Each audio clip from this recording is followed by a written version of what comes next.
Good afternoon, everyone. Thank you so much for waiting.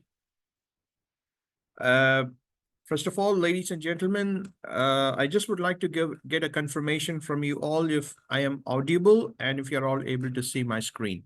Could you please go ahead and give me a confirmation in the chat window? There is a chat icon. You can see it on the Zoom's panel. I could see a couple of yes already. Thank you so much. Thank you, everyone. Thank you. All right, that's great. That's great. Yeah. Thank you so much, everyone, once again. And let me give a short introduction about myself.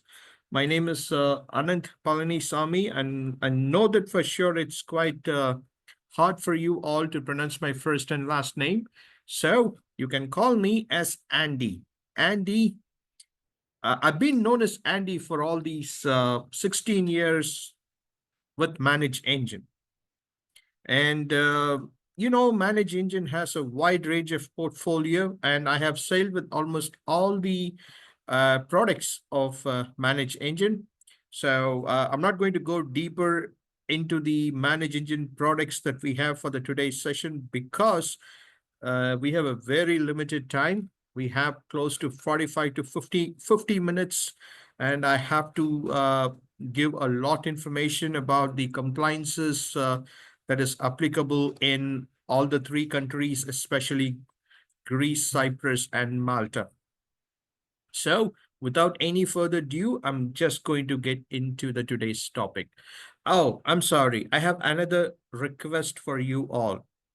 I would also like to tell you that this session is equipped with a support team backing up me. So if you have any questions pertaining to the products that I'm going to talk about, feel free to put your questions in the Q&A section that is available in the Zoom's panel. So if you could see the Zoom's panel, there is a Q&A with a question mark on it. So please do click that and post your questions.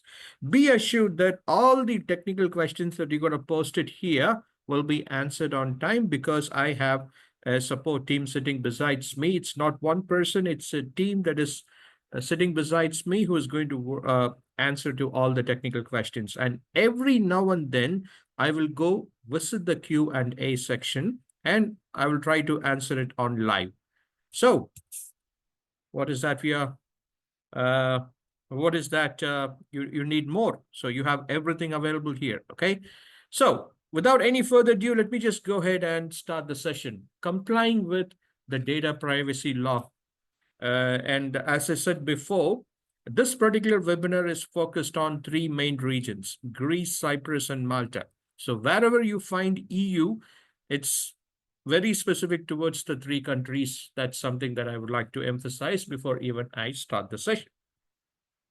This is going to be the agenda of the today's session. So I will be talking about the three key compliances, especially the GDPR, CRA, and NIS2 compliances. Uh, the the core thing that you have to know about it, and what kind of impact that is going to create in organizations within the three countries, and a lot more information about the three compliances is what I will be discussing here in the today's session. We will also talk about the real-time case studies. I do have a few slide decks emphasizing on the cybersecurity incident happened in all the three countries that will be discussed as well in the today's session. And we will be having a comparative analysis. And I'm going to talk a lot about how do Manage Engine contributes to all of these compliances, especially in all the three regions that you're from. Right? So first of all, why do you have to be compliant? Compliance is so important in the European regions, especially Greece, Cyprus, and Malta, for the strict regulations designed to protect consumer rights. Yes, it's the consumer rights. When I say rights, it's not just the company as such. Employees, it also includes the customers that you're supporting. Then the data privacy, fair competition, and the corporate governance. some of the essential fact that you have to know about all the three compliances. I have listed down right here. Okay. So why do you have to be compliance in the first uh, step? It is because there is a huge increase in the number of cyber criminal activities. As I mentioned before, I do have a few slide decks emphasized on the cyber incident happen in all the three regions that I will be showing it in a short while. But just be informed that the cyber criminal activities are increasing in the European region, especially the three countries that I'm talking about. Then consumer protection and trust. It is very essential that whatever the business that you are doing, it is very important that whatever the kind of customers that you're supporting as an organization, and if you're from government agencies, I mean, if you're from the government organizations, uh, you will have to have good mechanisms that would safeguard all of your customers, right? So it is very essential that the consumer protection and the trust is something highly important when it comes to uh, protecting your customers. So what are the different strategies that you have to follow when it comes to protect these information? So that is essentially that we'll be talking about it in a short while. Then ethical business contact. Okay, it is not just the money that you are making; it is the trust that you're getting it from all of your customers. And how would you gain trust from the customers? When you have good contact with them, right? So when the information about your customers doesn't leak anywhere, that is the first stage of establishing trust with your customers, right? So how are you going to do it? And then you have a few other points, including digital governance. Yeah, that's very important thing. Avoid penalties. So we will be talking a lot about what are the impacts that you will be getting if at all you're not going to be compliant, especially with the GDPR. So you will have to have pay a huge penalties to the government. And how much is that going to be? We will be discussing that as well. Financial and tax regulations, cross border trade and standardization, digital services, and AA compliances are some of the other thing. Okay, what is this AA compliance? If you have any, I mean, if you're aware of the AA compliance by any chance, ladies and gentlemen, please put your comments in the chat window. But let me tell you the AA compliance real quick. So you might use any tools that has the foundation of an AI, or it could be an ML as well.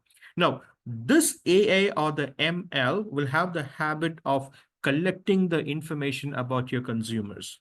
Okay. Now, those information should not be spreaded across the globe. So that's how it is supposed to be. So you have any tool, it could be a, let's say you have a SIM solution, and one of the essential component of a SIM solution is UEBA, user entity behavior analytics, which can be built based on a strong ML, I mean supervised ML, or even AI based UEBA is available these days.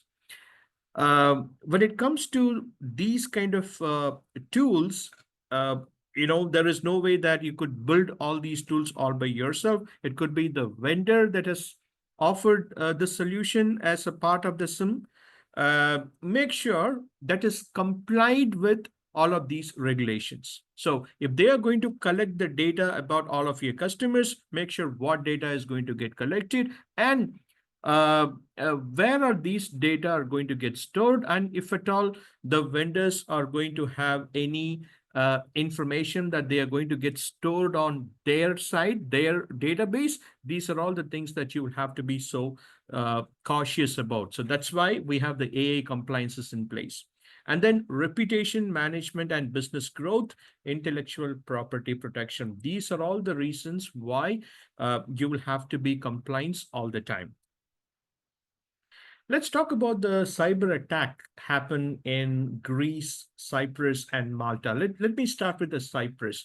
Series of cyber attacks on critical infrastructure way back in October 2024 has happened, and Cyprus faced multiple cyber attacks targeting government websites and critical internet infrastructure over a span of 3 days. Authorities reported 6 incidents affecting both public and the private business. So that's the first incident that I would like to emphasize here. Ladies and gentlemen, this particular slide deck will be shared with every one of you. So please don't worry about the information that is available on the slide deck. You will be getting the getting the presentation, and you can view the references. You click on it, it will take you to the respective web page, and you can see all the information about it. Right. So I'll just move on to the next one, which is a cyber attack happened in Malta. And as you can see that the gaming sector has been impacted due to the cyber attack. It said that way back in 2023-24, the gaming industry in Malta faced 26% of total cyber attacks, reflecting the sector's prominence and attractiveness to the cyber criminal. You can also see the financial sector of the cyber security threats. So the financial sector encountered 16% of cyber attacks, underscoring the need of robust cybersecurity measures. And these are all the factors that had emphasized the importance of compliances across the globe. Now, this is something very interesting. Now, I do have a case study built based on the second incident that you could see here. Hellenic Open University was under attack, especially it was under the ransomware attack. So I have something to talk about it, but before that, you can see the other information as well. Hellenic National Cadastral Organization attack, it happened way back in 2024, and Forless Group cyber attack happened in 2024, or the significant incidents happened in Greece. So coming back to the Hellenic Open University incident, you can see the chain of action, what has happened there. First of all, there was an unauthorized access happen in one of the users' computer, if I'm not wrong. It was under attack, and how did the attack is initiated? It's because of a phishing email. So one unfortunate employee had to click the link that was sent on an email, and he fall as a victim of the ransomware attack. So ransomware software has been deployed on his computer, and from his computer, the data exfiltration has happened, and you can see the impact right here. Approximately 813 GB of sensitive data, including name, photograph, IBANs were exfiltrated. And eventually, what has happened, those information have been sold to the dark website. Ladies and gentlemen, once again, I would like to emphasize you that all of these information that you're looking at here in this slide deck are available with the references. So once the slide deck has been shared with you, you can click that particular link. It will take you to the right website, and you can get more information about it. So this is the incident happened here, and you can see that the cause of this attack is phishing. Okay, so phishing it could be of any form. It could be from an email, it could be from the phone, it could be using the text message or the WhatsApp message. It's all about what you are going to do with those email or text or the message that you receive in the social media. How are you going to handle it? How are you going to differentiate it? Right. Now we have seen some sequence of attacks happen in all of these regions. So we have seen the case study. We have seen the one particular incident that happened in the Hellenic Open University. So we understood the cause of it. We understood the impact of it. And now let's talk about the core thing. What do you think these three people has in common? You can just, I can wait for a few seconds. You can put it on the chat window. What do you think these three people have it in common? I just want some interactions here, ladies and gentlemen. You can, oh, wow, I got Funny messages. Thank you so much. Guns. Do they have gun? I mean, I don't think the person in the middle has a gun. Anyway, I respect your comment. Thank you. Thank you. Thank you. Most of you have, oh, scary face. That's interesting. That's very interesting. But I don't think, once again, the person in the middle has a very scary face. Anyway, I respect your answer as well. Right. But predominantly, ladies and gentlemen, you have made the right answer. Hat, right? And where is the hat? The hat is on the top of the head. So it is just a question of an icebreaker. I just wanted to make sure that you're all attentive and listening to me. And the number of responses that I have received so far is really amazing. Thank you so much. So just want to let you know, what do they have common is hat, and the hat is on the top of their head. This is how data needs to be treated. Okay. Data is always the first priority for you. Okay. Data is something that you, working in the IT, helping your customers, helping your employees to get protected. Data is something that we help you to protect it. And the same data is something that the bad actors are after, right? So what is the connecting point between we, you, and the hackers is the data, right? So data can be classified into many things. So let's talk about the personal data here. A personal data is any information that can be used on its own or combined with other information to identify a living individual. Apparently, it's the information about you.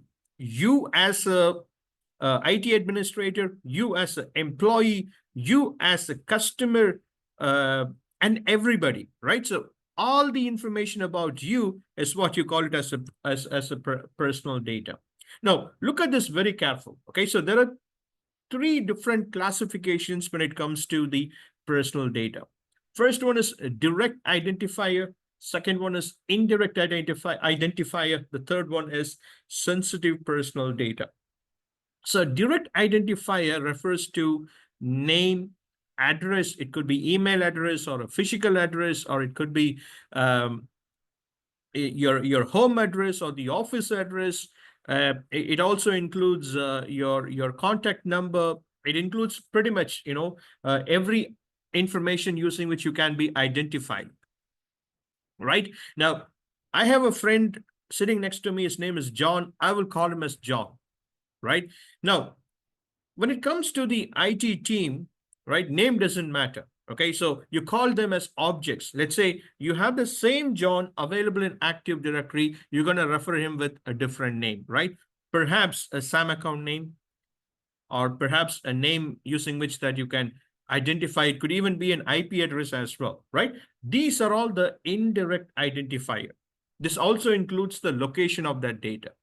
Okay, now the third classification is the sensitive and personal data, which you classify as very sensitive. That includes your religious belief or the health data that you want it to be confidential all the time. Now, this is what the personal data is all about. This is something you will have to protect it. Similarly, I can also say the critical information about your organization, that also needs to be protected. So when it comes to protection of data, there are certain procedures that you have to follow, right? So what is the first thing when it comes to data protection? Discovering the information, right? So you need to know what information that you're going to protect. Without even knowing what information you're going to protect, how will you do that, right? So discovering the information, that's the first stage.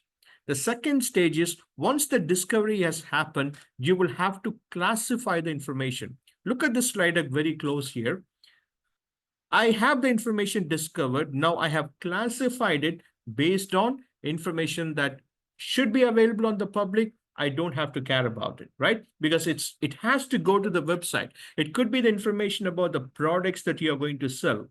It could be the information about the offers that you're going to do. It could be the information about your infrastructure.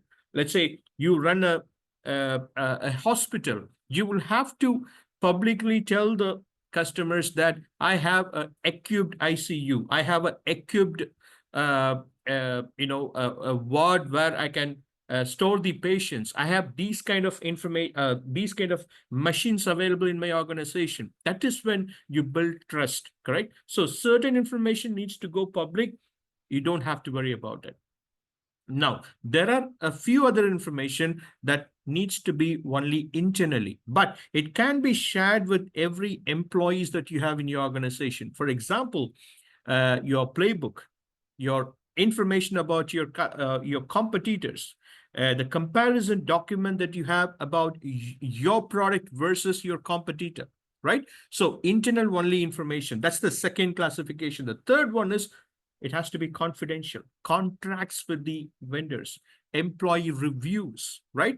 Confidential. And the most critical thing is the restricted data, which includes PII, information about your employees, credit card information, social security number about all of your employees. These are all the data that you have. And when you discover all your data, this is how you will have to classify them, right? So we have seen the two stages. First stage is identifying the information, discovering. Second stage is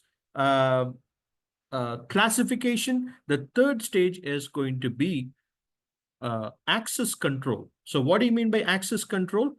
As an administrator, all the classified information needs to be assigned with right permission. That is, when you see a restricted data, it is not supposed to be shared with anyone. Or if a particular user is going to access some rights over the sensitive data, it has to be reviewed by the different hierarchy, people from different hierarchies, especially the managers, or there must be a committee, and people from that committee alone needs to be reviewing those kind of permissions, and it has to be assigned to it.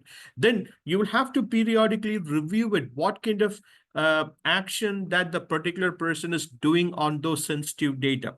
That is the fourth stage in data protection, okay? Identifying what actions have been done on those sensitive data, okay? So point number 3, or the stage number 3, is going to be the access control. Stage number 4 is going to be auditing, like who is doing what on those sensitive information. It doesn't stop still that. There is another level when it comes to protecting your data, that is monitoring the information. When I say monitoring, you will have to have a complete control or complete information about how many unauthorized people are accessing to those sensitive data. For example, how many failed attempt to read a file or how many failed attempt to write a file is happening on those sensitive data, right? So that's the stages of data protection. I will be coming back to what Manage Engine could offer when it comes to the data protection, the later stage. But let's go deeper into the 3 different compliances that we're going to talk about today. GDPR is the first one, General Data Protection Regulation. Now, interestingly, I have identified this one. GDPR is something that has not started from 2016. It has started way back in 1995 with a different name perhaps, but the EU Data Protection Directory was introduced in 1995. So European Union was smart enough to understand that every information about the customers or the employees needs to be protected. So they have formed a committee way back in 1995, and they have worked towards protecting the data. Then 2012, a proposal for GDPR reformed by the EU Commission, that is the European Union Commission, and 2016, the GDPR got adopted and the enforcement began from 2018. That's the evolution of GDPR. Let's go deeper into it. So what happened in 1995? The EU Data Protection Directive 95/46/EC was introduced in 1995, it aimed to protect personal data in the EU and regulate data flows across borders. Okay. And there were some inconsistencies in the data protection that was introduced in 1995, especially after the improvement of the social media when it comes to Facebook, Google, or uh, you could also remind it could also remind the Snowden incidents as well. So based on that, in 2012, yeah, in 2012 to 2016 January, the European Commission has proposed a comprehensive reform of the data protection rules. And after 4 years of negotiation among the EU institutions, they have formed the GDPR way back in 2018. And uh, 2016 it got reformed and it got implemented in 2018, as I have mentioned before. So look at the key impact since 2018. So this has introduced the major rights for the individuals. And when I say individuals, it could be the employees, it could be the customers of the business, what you're doing. It has emphasized a lot on right to access, right to correct, right to delete, restrict, and port data. The most significant thing is right to be forgotten. That is, in a layman's term, when a customer says that I don't want my information to be available with you, it has to be erased, you are liable to erase the information. That's a part of the GDPR. So you can see the significance of the GDPR. I would say the right to be forgotten, as I've just mentioned, so this allows the individuals to request the deletion of personal data from organization systems permanently, and in many cases without needing to provide a reason. In the other words, if the customer says that my information should not be with you, they don't have to give you any explanation on why the information is not supposed to be with you. When they say, no, I don't want my information to be with you, it is supposed to be deleted from your database. So what are its significance? It shift controls from business to individuals. That is, you are doing business to organizations, but any employee of the organization has raised any concern when the specific information needs to be erased or modified, you're liable for doing it. And it also empowers users to erase digital footprints, especially after switching services, facing breaches, or just waiting privacies, you are liable to do it. And legally binding across all EU member state and applies to any company handling EU's residence data. For example, we operate from India. For any reason, if you're going to say that my information needs to be protected and I don't want my information to be available in your database, we are liable to erase the information. It applies to Manage Engine as well. Of course, Manage Engine has its presence in Europe, but for any reason, let's take up a different scenario. I don't want to emphasize Manage Engine right here. So you work with the vendor who has no presence in the European region, but still they are liable to comply with the GDPR because you are from the European Union. That's as simple as such. So look at this, the core principles of GDPR. Okay, first thing is lawfulness, fairness, and transparency.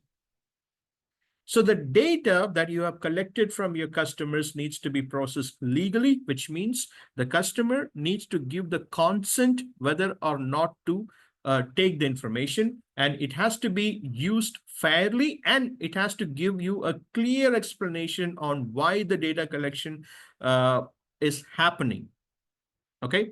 So then the purpose limitation, that is the data must be collected for specific and legitimate purpose. I will put it in a different terms right here. So we as a vendor, Manage Engine collects the data of the customers. I don't specifically have to emphasize about getting the email address of the customers, but sometimes we collect logs from the customers. Okay. you always have legal rights to ask us on why these information are being collected from our side. And you can even limit the information. For example, if you can ask us if the logs are going to have the email address, if the logs are going to have the password that is configured in the application, so on and so forth, and we are liable to answer you. Okay, so that is something is one of the core principle of GDPR. Then the accuracy, which means like the data needs to be kept accurate. For your information, ladies and gentlemen, while talking about the manage engine, we don't permanently store the logs collected from any of our customers. Okay, so we collect it if at all you have raised any issues with us. Let's say, for example, if any of the product has any issues, we will get the logs and the logs will be analyzed. Before even collecting the logs, manage engine support team will always tell the customer the reason for collecting the logs, what logs are needed for us to analyze it. And once the research is done, once the issue has been identified, it's fixed completely, we will be removing all the logs from our databases. This is again for your information. So that's again emphasizes that on the storage limitation, and integrity and confidentiality ensures the data is protected against unauthorized access and breaches, which has never happened with Manage Engine.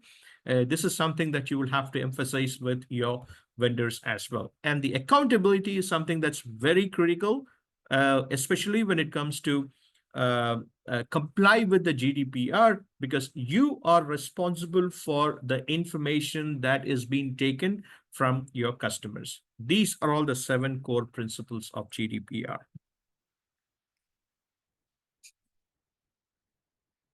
Right. So I have 2 different slide decks. One is emphasizing on the organizational responsibilities.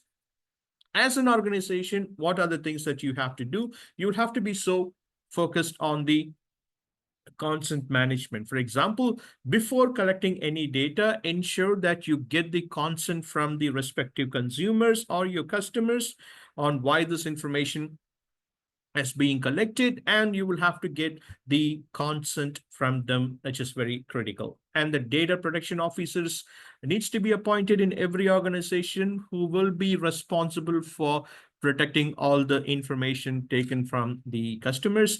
Data breach notifications is again very essential.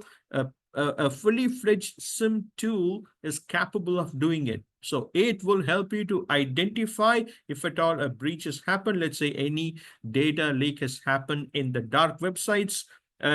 We have seen that incident a little earlier as well. Information from the organization has been stolen and sold to the dark website. If any such incident has happened, it is the organization's responsibility to notify the concerned people.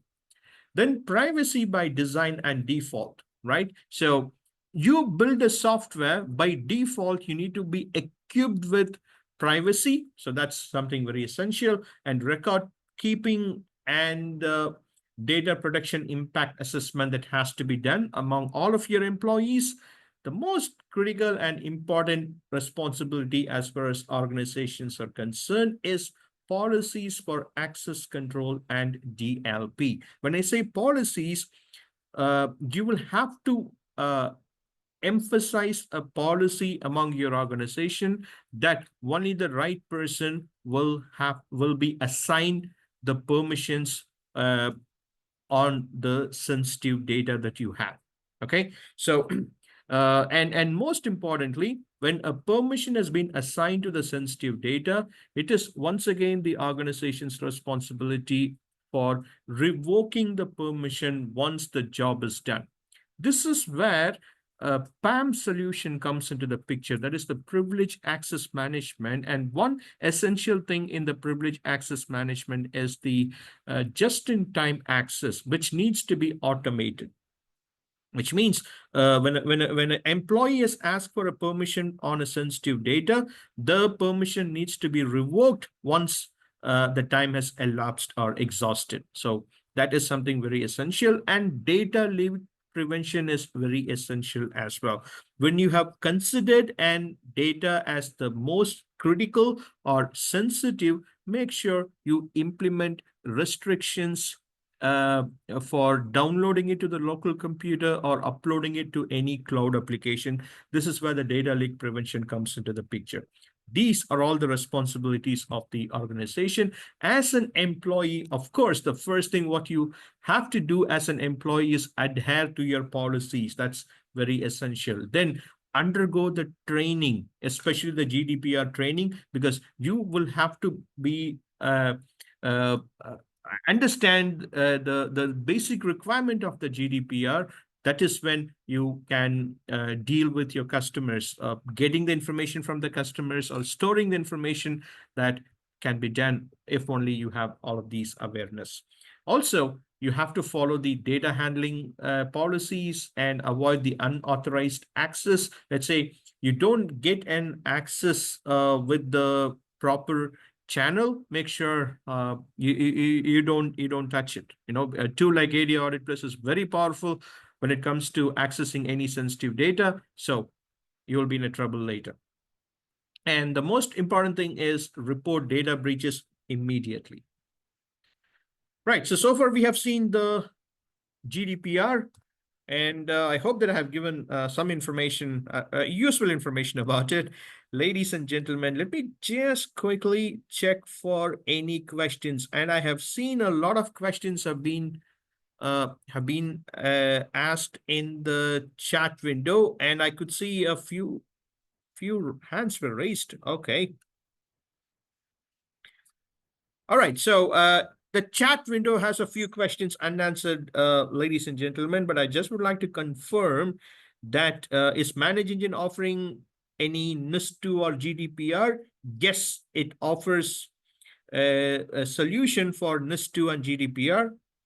And there is another question, is AD Self-Service Plus the platform? Is it possible to replace our external consultant? Yes, once again, the answer for the question pertaining to AD Self-Service Plus is a platform. The answer is yes. We will get in touch with you, Mr. Girog. We will get in touch with you with more information about it. So thank you so much for all of your questions. I'm so excited, very excited. All right, so coming back to the NIS2. So directive on security of network and information system. So NIS2 is a European Union directive that establishes stronger and broader rules to improve the cybersecurity and resilience of critical infrastructure and essential digital service across the EU. So basically, it's an extended version of a NIS directive that got introduced in 2016.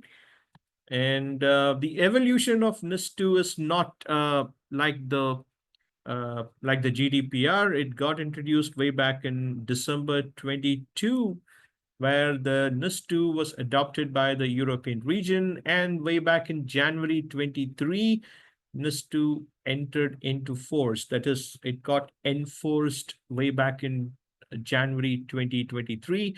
By October 17, 2024, a member state must transpose NIS2 into the national law, and organization must begin or finalize compliance efforts. So from late 2024, it has been strictly implemented as a law, and it is something that you cannot escape at all.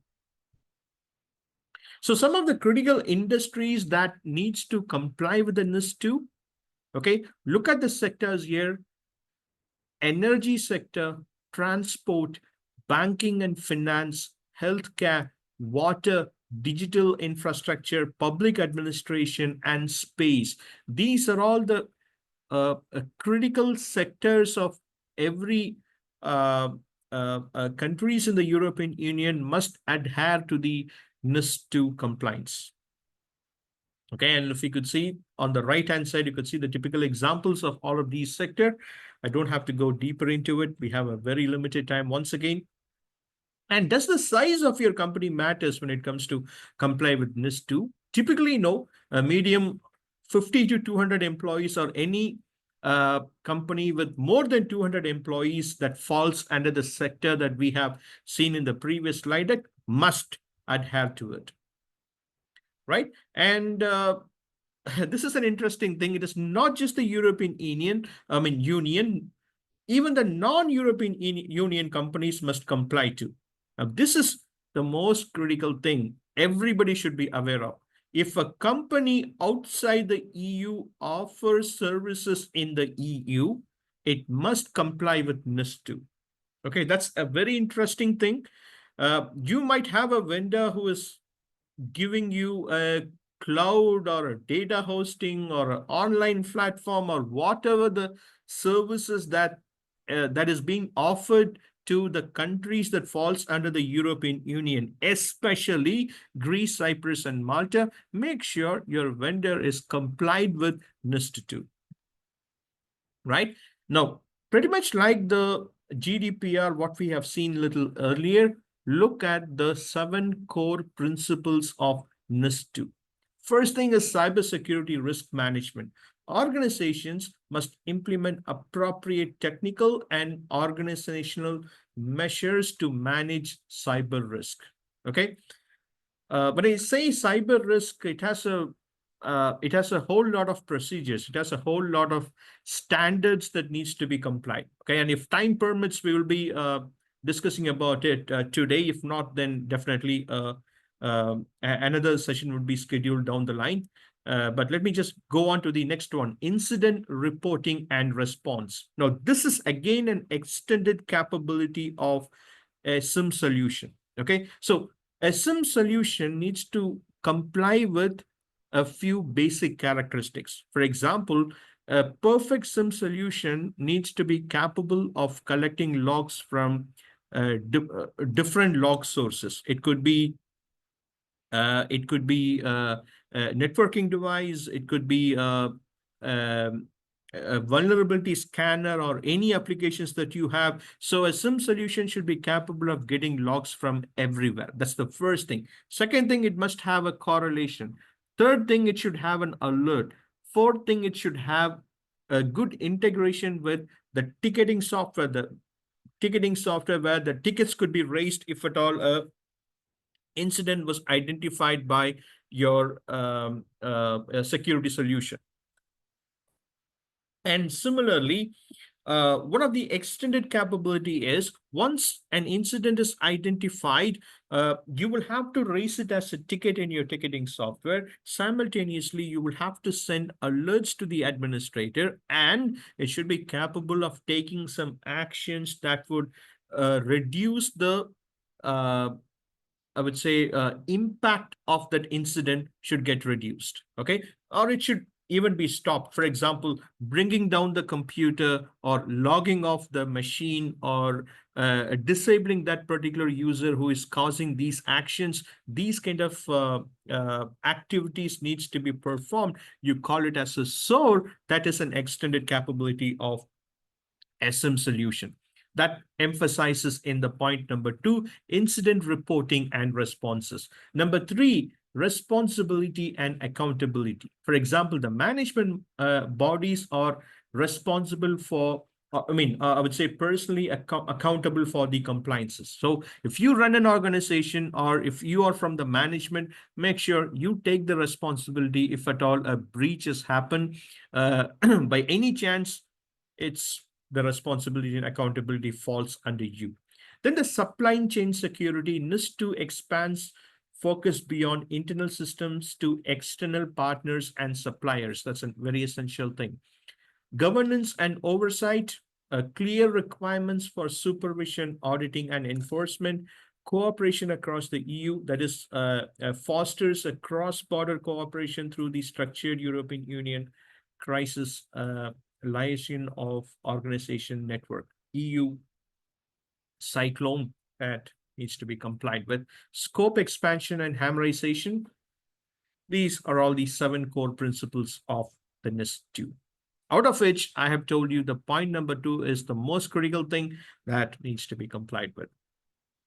So some of the significance of NIS2 in European Union, it strengthens the European Union-wide cybersecurity. It will ensure that the cybersecurity standard should be followed, based on which you can gain trust with your customers because of the implementation of all such policies.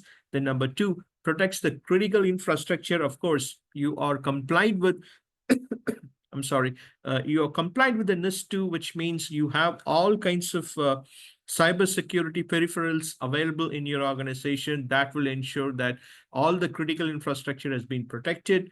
Promotes business continuity and resilience. If at all you are cyber resilience, then of course it gives you a good opportunity to increase the business, which means you will gain trust with your customers, which is very essential in when it comes to doing business, and defines the clear roles and responsibility of the individuals, whether you're from a management or an employee. It gives you a clear roles and responsibilities, address the modern threat and expand scope, which is what I have explained to you. A perfect SIM solution should do two things. One is it should immediately take action if at all an incident has happened. Number two, it should take actions. It should send an alert to the administrator. It also should take some actions. So these are the two things. And the last one is legal clarity and enforcement. That's again one of the significance of NIS2 in European region. So the third one is the CRA, the Cyber Resilience Act.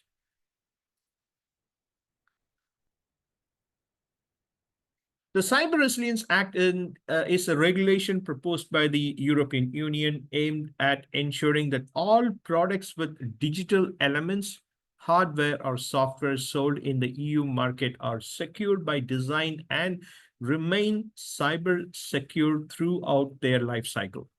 Okay, so you could be a manufacturer, or you have bought a product. It could be anything, an IoT device or a computer or any kind of hardware, including switches, routers, or anything that you have bought from any vendor.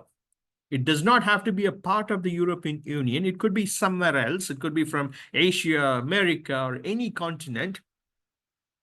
They want to do a business with you. They want to sell something to you. Make sure they comply with the CRA. Okay, that's the whole idea of implementing the CRA. So it sets a mandatory cybersecurity requirements for the design, development, production, and maintenance of products. So this will, the implementation of a CRA will reduce the vulnerabilities, improve the incident reporting, strengthen supply chain security, and also protect end user from the internal market from the cyber threat. Okay, when I say end user, it could be your employee or it could be the customers as well.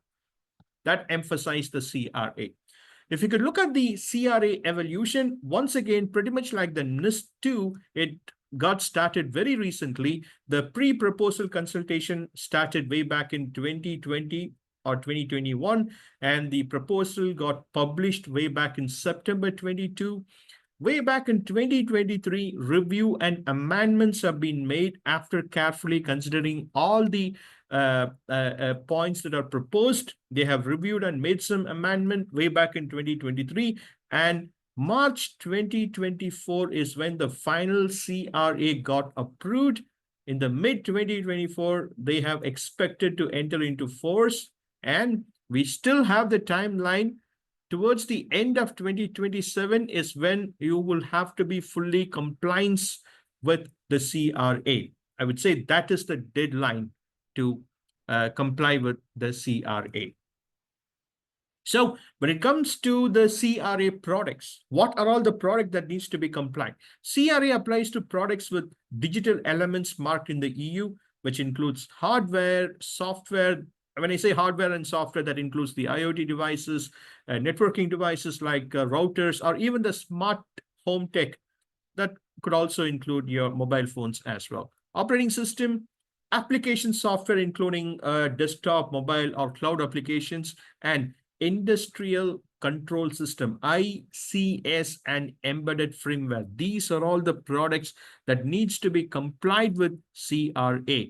if you are getting any of these products that you're looking at here on the slide deck, make sure to talk to your vendor that have they implemented everything that is mentioned as per the CRA, which is very essential.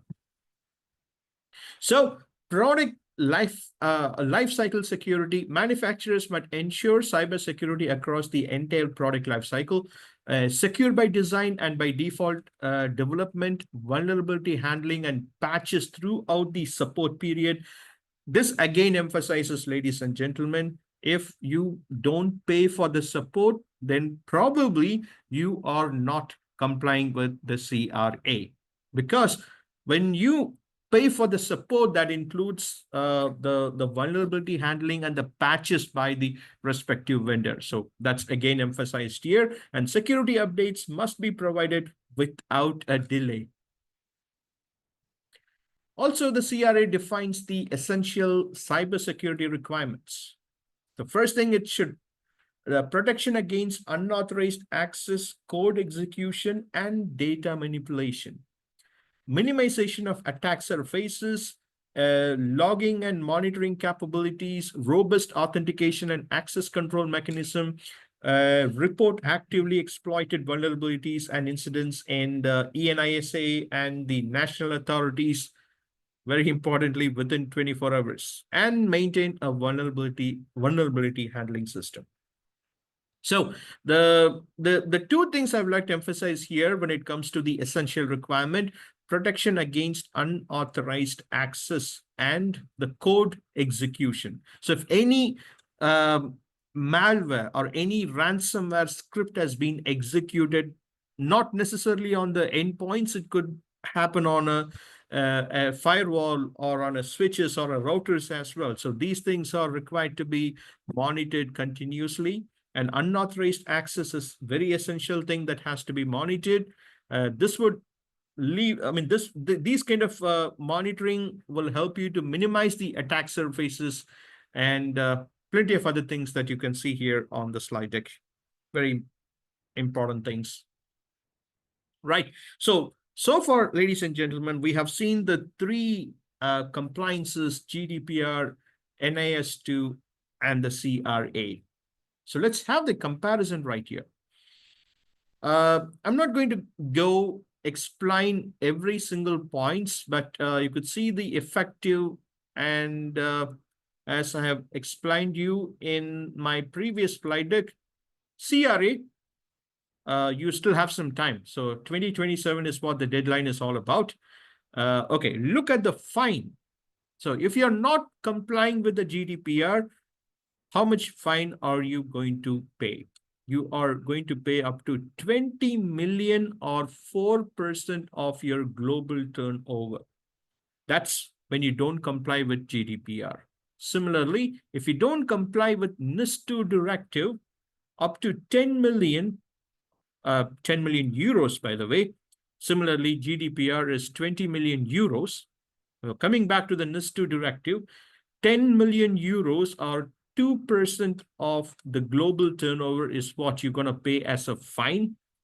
Similarly, when it comes to the CRA, Cyber Resilience Act, you're going to pay up to 15 million euros or 2.5% of your global turnover. That's the amount of fine that you will have to pay if you are not going to get complied with all of these three compliances, right? So I don't have to go much deeper into the other points because we have like a few more minutes left. Ladies and gentlemen, I just have a quick use case about the three comparisons, okay? Let's take banking. If you are from a bank, do you have to comply with all the three? CRA, NIS2, GDPR? In a way, yes. In a way, no. Okay, let me explain this to you right here. Okay, so in the banking sector, if you are, needs to be, you have to comply with the GDPR. Okay, and you will have to comply with the GDPR once again if you are from the energy sector, or if you're running your own business. Okay, you have to be comply with the GDPR once again. The reason behind that is you all deal with personal information. personal information about your customers, personal information about your employees, right? Similarly, when it comes to an energy sector, again, the case applies to the same. Okay, coming to the CRA, do you have to be comply with the I mean, if you're from a banking sector, do you have to be comply with the CRA? Of course, yes. Under any circumstance, you're going to deal with employees or your customers. That is yes. If you're from an energy sector, once again, yes, you will have to comply with the CRA. But if you run your own business, you don't necessarily have to comply with the CRA because it is applicable only if developing or distributing software products in European region. Okay, so you run a business and you deal with any software products, then it has to be comply with the CRA, because when you sell a software to another country in the European region, make sure you comply with it. Otherwise, it's not required. Similarly, when it comes to the NIS2, yes, you as a banking sector, you will have to strongly comply with it, because all kinds of software or the hardware that you have procured from your vendors, or if you have manufactured any in-house thing, it has to get comply with it, because unauthorized access are very critical thing that has to be monitored. So you will have to comply with that. So strongly adopted or mandated for the banking sector when it comes to NIS2. Similarly, for an energy sector, of course, yes. Let's say you have a atomic research center, you have to have the uh, you know equipments to be patched with all kinds of security updates, which is a very essential thing. So that's why you have to comply with the energy sector. But when it comes to the own business, NIS2 is something that's not required unless you can adopt the NIS2 cybersecurity framework for the best practices. Okay, so it is not mandatory. If you are running a own business, you will have to be comply with the NIS2, but you have to adopt to the cybersecurity framework, which is again a part of the NIS2 core principle, which we have seen earlier. So this gives you a clear explanation on whatever the uh, business that you're doing or the organization that you're working from, what are the compliances that you have to comply with. So this, once again, the slide deck will be shared with every one of you. Right. So I have a very few minutes left, so I can explain you about the Manage Engine offerings. Ladies and gentlemen, Manage Engine, I know I have seen a few questions as well from the comment section about do Manage Engine support all of these compliances? Yes, we do support. We support all the policies that is mentioned in the CRA, NIS2, as well as the GDPR. When it comes to the solutions that we offer, we have compliance reports available in almost all the Manage Engine products, especially the cybersecurity tool, which is the perfect SIM solution, which is the Log 360, which has an inbuilt compliance report, and we also have a custom compliance report as well. So any form of compliances, we do have it readily available with the Manage Engine SIM solution, that is the Log 360. We do have a vulnerability management software, that is Endpoint Central. Endpoint Central will help you to identify if there is any vulnerability available on any of your endpoints or on the server. And please don't forget that we have integrations available. With the help of this integration with the Endpoint Central and the Log 360, any suspicious action happens on those computers identified as vulnerable.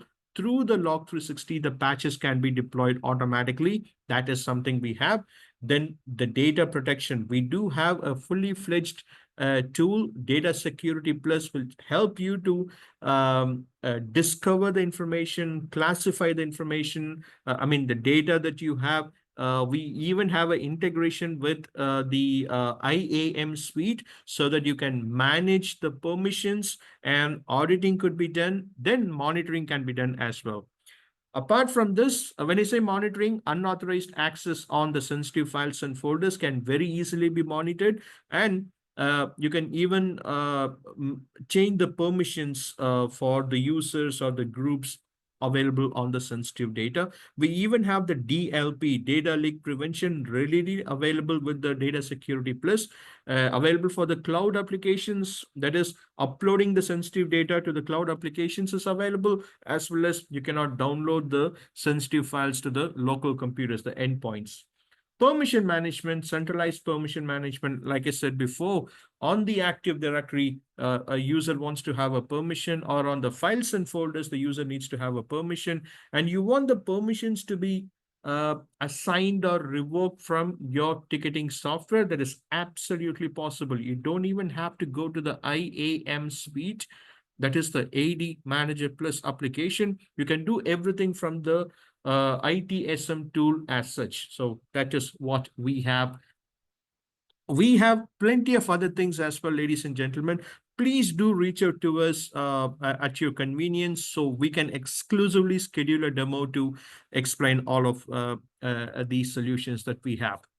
Uh, Once again, the slide deck will be shared with you all. You can just click the ebook, and you can, I mean, the hyperlink on the ebook to get the book that is shown here in my slide deck, Getting the Best Out of Your SIM. Also, the Log 360, we have it in the cloud as well as an on-prem solution. You can just click on the comply to see all kinds of features. Also, you want to try the SIM solution of Manage Engine once again on-prem or on the cloud, it can be done. You just have to click the test drive. It will take you into the sign up page if you want to try the cloud solution, or you can download the 30-day trial version of the on-prem version. It's readily available. These are our plans roadmap, ladies and gentlemen. In 1 minute, I'm going to complete the session. I just wanted to emphasize one thing. I will be coming to Greece, Cyprus, and Malta very soon. We will keep you informed about it. And if you want my help in doing a demo or a presentation, I'm more than happy to do it. My partner, Andreas from the Channel IT, best partners of this globe. They are here to help you with. They will be scheduling it, and I hope that you'll be getting an email from them as well very soon. So thank you so much, every one of you. It's a pleasure talking to you all. Once again, I would like to thank the Channel IT team available here, available on the other side. So thank you so much, every one of you. It's a very pleasure talking to you all. Once again, if you have any questions, feel free to reach out to me. This is my email address. The presentation will be sent to you all. Please don't worry about it, along with the recording of this webinar. Once again, you all have a wonderful day. Bye-bye.